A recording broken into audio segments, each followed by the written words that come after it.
Halo, shalom saudara. Pernah tidak perasaan seperti ini muncul di benak kita?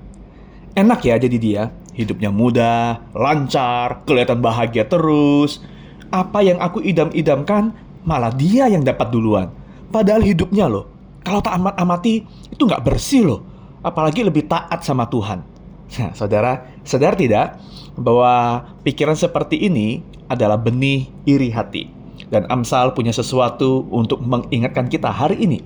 Amsal 23 ayat 17 dan 18.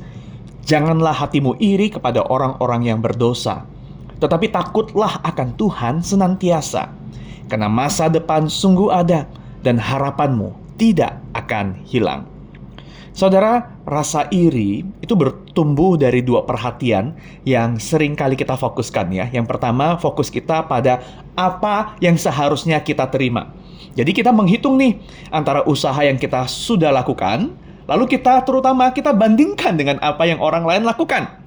Jika orang lain mendapatkan lebih daripada kita, padahal kita melakukan lebih baik dari dirinya, dan mereka lebih kurang dari kita, bukan cuma soal kuantitas pekerjaan atau kualitas hidup ya, bisa macam-macam, hati kita tidak akan terima.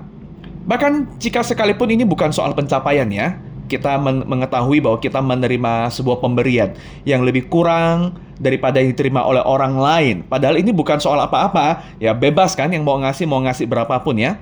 Rasa puas kita akan mudah digantikan oleh rasa iri hati. Saya punya pengalaman, saya pernah menerima angpau dari keluarga di Jakarta zaman dulu waktu kecil ya.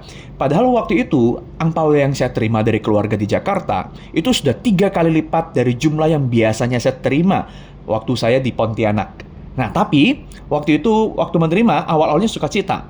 Tapi menjadi berubah ketika akhir hari itu bersama dengan sepupu-sepupu kami hitung pendapatan hasil panen hari itu.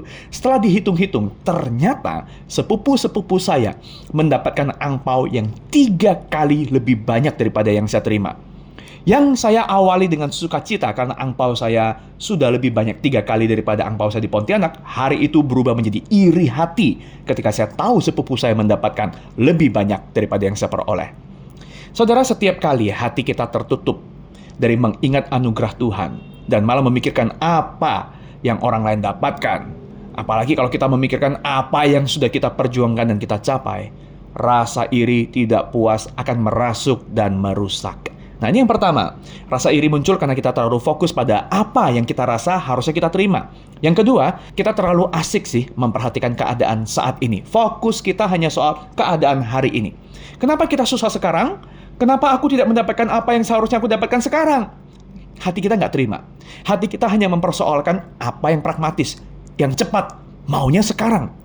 Kita lupa bahwa banyak hal terbaik dari Tuhan justru tidak terjadi dalam waktu singkat, lewat proses yang enak, apalagi santai. Amsal, saudara, mengajarkan cara untuk menghadapi perasaan ini, yaitu dengan mengganti arah pandang kita dari diri sendiri dan orang lain, dan masa kini beralih kepada Tuhan dan nantikan pengharapannya dalam jangka waktu yang lebih panjang. Kita perlu sadar bahwa upah sejati kita itu mestinya berdasar pada anugerah Tuhan, bukan pada apa yang kita lakukan. Kita perlu mengingat bahwa pada akhirnya kita orang yang percaya tidak akan kekurangan apapun. Perbandingannya bukan apa yang orang lain dapatkan, tapi apa yang Tuhan sediakan untuk kita. Maka saudara perhatikan bahwa permulaan hikmat yang Amsal ajarkan itu konsisten ya.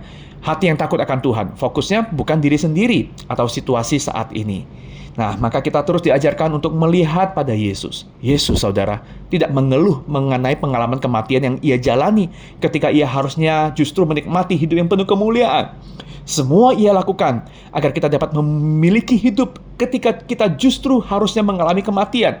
Yesus adalah seorang yang paling tidak pernah iri. Ketika kita menyadari apa yang ia telah lakukan bagi kita, ini akan menolong kita mengikis perasaan iri kita. Jika ia tidak mengeluh ketika menghadapi hidup yang kondisinya bahkan jauh lebih daripada buruk ya, mengapa kita harus mengeluh ketika kita semuanya harusnya memang memiliki hidup yang jauh lebih pantas daripada yang seharusnya kita terima?